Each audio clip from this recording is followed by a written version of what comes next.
But speaking of that, talking about winning type stuff, we had a good question yesterday. Yeah, throw it out. Actually, we had two questions. So the second question we're going to get to is going to be more the topic for today. But this one came in later on last night, and I just thought it was a really good question. So it's talking about team stuff. Yeah. And the clip that I posted that they commented on, we were talking about how athletes are judged young and how you never know who's watching. We talked about last week. Somebody could always be watching you, whatever. So he's commented on one of those. So this is from Justin, and he said, question for you guys. You talk about the big game and players going into it in terms of raising their CHL draft stock or getting recruited to the NCAA. My question is, sorry, it's just a couple in a row here. 1 second. That's okay. That wasn't the question, but he says, what makes me ask this is if I was to ask any of my coaches or trainers in high school about getting noticed, the answer would have been, help us win and getting noticed will take care of itself. So do you guys think players should be less focused on getting noticed and more focused on winning? Or what kind of the trade-off is of, as a player, thinking of, am I focused more on me? That's basically what the question comes down to. Am I focused more on me, or am I focused more on the team success? That's kind of what the question is. Yeah. So I want to throw you, I have my own thoughts, but you can go first. Okay. Pretty simple, in my opinion. Yeah. Is you like, number one, as an individual, you got to go and do your best every single day.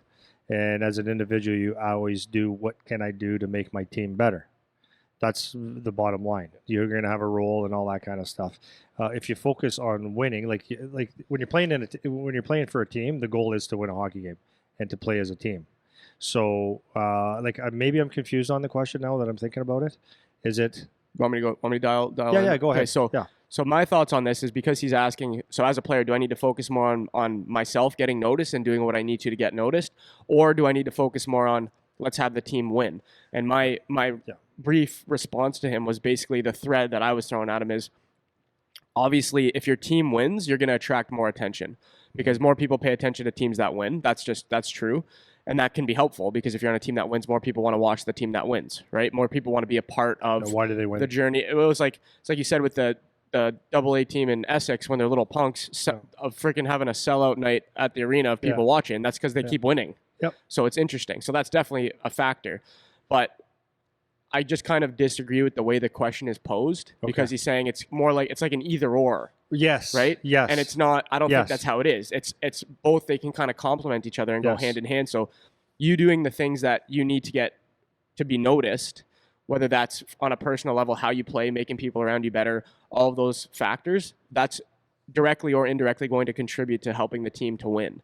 You know, now there's a line that you can draw where it starts to be, you're being selfish, where it's like now you're so just focused on you that like you're not moving the puck, you're trying to score all the goals, you're getting bitter about not getting all the ice time and those kind of things. So there is a line where it gets selfish and now you're not thinking about the team before yourself, which can be a problem. But I think generally those two things can actually be the same driver. Like you can try to help your team win and try to get noticed at the same time. It's not like I have to do this or I have to do this. Yeah. Does that make sense?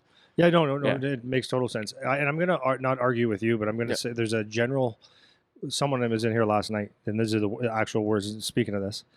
He said, like, if you're a losing team, no one comes and watches you. That's not true, by the way. That's not true. Sorry, I want to caveat what I said, too, because the other part that I said is, if you're good enough, you'll get noticed. Yeah. That was the other thing I said. So even if you're on the worst team, like we had one of the guys working here in the summer, he was a 6th overall pick on a terrible team. Yeah. Right? And that's just, they'll find you. You can't hide, right? If you're playing at a high level and you're very, very good, you're not going to be able to hide.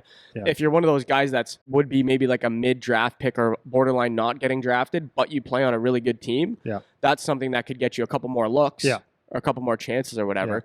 But it's not that if you're on a bad team or your team doesn't win, that people won't come watch you. That's not true. So that's just another example would be Denny Gour, that plays for Owen Sound Attack, and his teammate was Ryan Gagne they both played in Chatham, and Chatham didn't have a very good team at all. And Denny went 10th overall. Oh, that high, eh? Yeah, went 10th overall. Wow. Ryan, on a really poor team, and he's not a big guy, went in the 5th round. He plays for Peterborough now. Yeah. So just, I'm not harping on this. I'm just saying that when scouts are looking for players, they have the brains. Yeah. Think about this. If the Toronto Marlies are playing the Chatham Maroons, there's probably a really good chance that it's going to be a big score in favor of the Toronto Marlies. Right. The population is 4 million versus 30,000. Yep. So you're just not going to put that team together. So if you're scouting that game, you're not looking for necessarily for the kid on Chatham. You're not going there not watching Chatham. Yeah. But you might be watching, and even though Denny Gore was one of the top players in the province at the time and still is,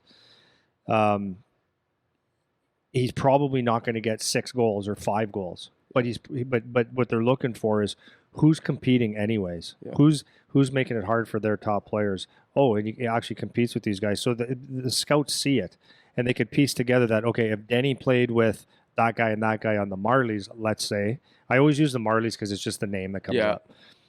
How many points would he get? He'd probably quadruple his points. Instead of having 60, he would have more than that. Right? So playing on a good team doesn't make you a better hockey player.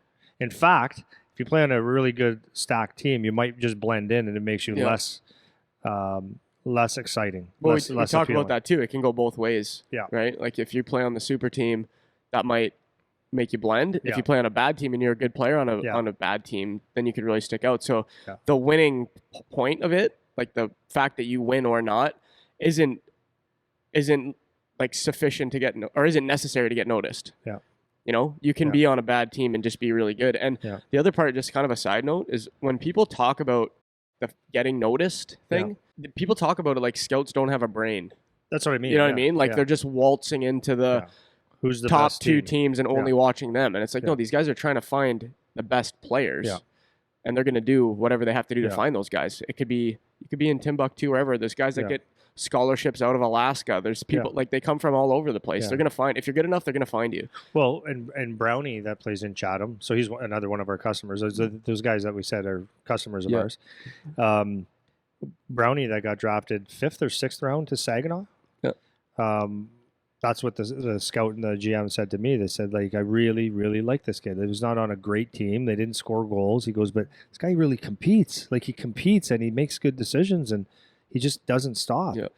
So the thing is if you're on a poor team or a weak team, is to stand out. Like, I always said that to Charlie, right?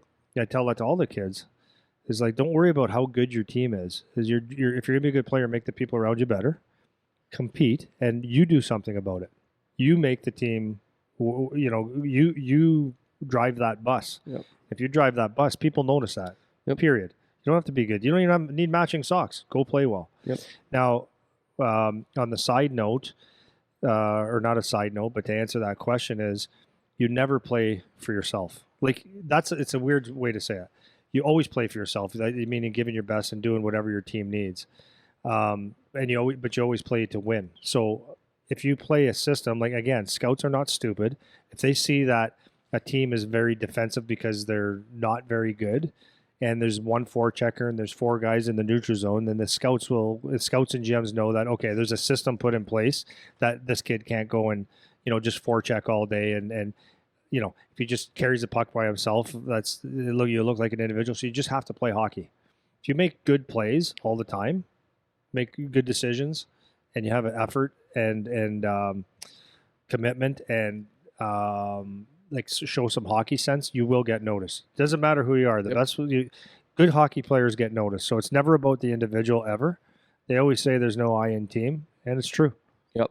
I think just wrapping that one, it's not necessary that you're winning to get noticed, and those aren't two competing winning to get noticed. Yeah, those are not. They don't have to be two competing motivations. I either play to get noticed or I either play to win. It's like those things actually are the same a lot of the time. Yeah.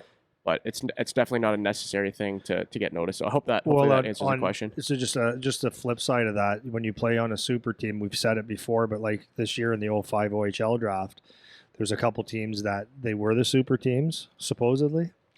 I didn't mean that like an asshole, but there's supposedly super teams. And they had several guys drafted high, and this happens all the time. Drafted like high first round, second round, and they're not doing. And the first year in the OHL, you're not going to do a whole bunch necessarily, unless you're given opportunities and you capitalize. But there's a lot of guys that went probably a lot higher than they should have. Not probably, they did. When a lot higher than they should have because they played with this guy that's a star. Yeah, you're going to get a lot more points and you look a lot better. Your mistakes aren't magnified as they would be on an average team. So, does that help you if you're playing with the guys that make you look good? Short term, yeah, maybe not long term. And it shows, man. Hockey players water finds its own level all the time.